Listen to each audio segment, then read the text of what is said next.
morning! Nandito na ulit tayo sa Centrina Lipa.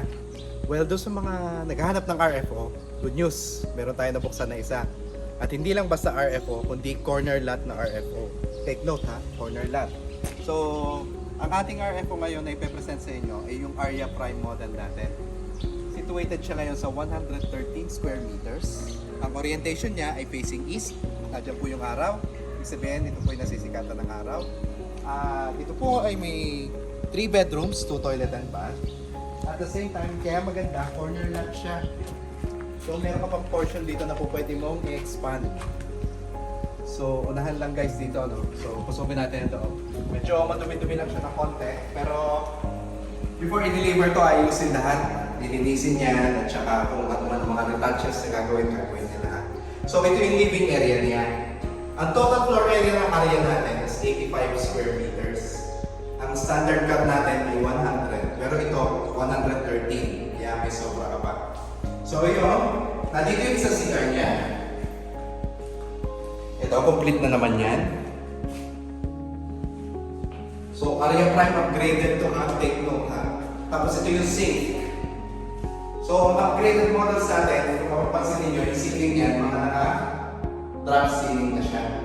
May mga pin lights na rin. So ito, medyo madumi service area. Pero ito pa yung excess lot mo hanggang doon sa may property line na yan. So yan, mahaba yan.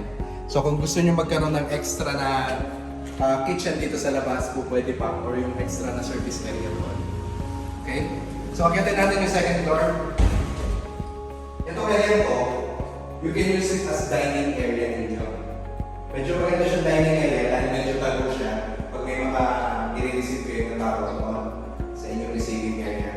So maganda na medyo nakatago dito. Pero yung iba, upon turnover, ginagawa na lang nilang extra bedroom dito. Pwede mo kasi lagyan ito ng partition lang na architects, tapos po pwedeng magkaroon ka ng elderly na kasama, pwede mo kami kwarto yun dito sa mga. So yun. Malaki din siya. Then again natin na second floor.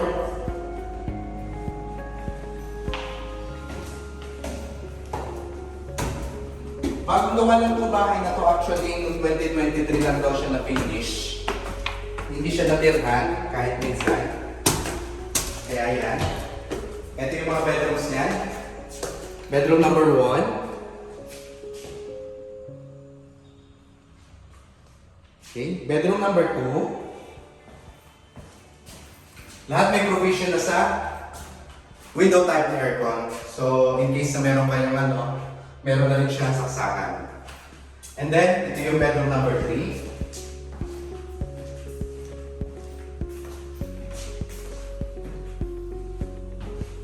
Since Aria Prime nga tayo upgraded, meron din tayong balcony. Okay. Ito naman yung common natin na CR para sa taas. So, yun. 3 bedrooms, 2 CR. At meron kang balcony dito. Yan.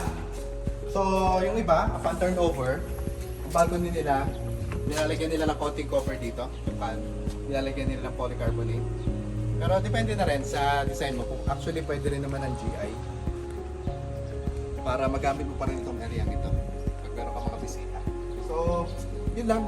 So, hopefully, magustuhan ninyo ang area ito. And if you are interested, please give us a call and we'll give you the quotation kung magkano po ito. So, yun lang. Have a nice day and God bless. Thank you.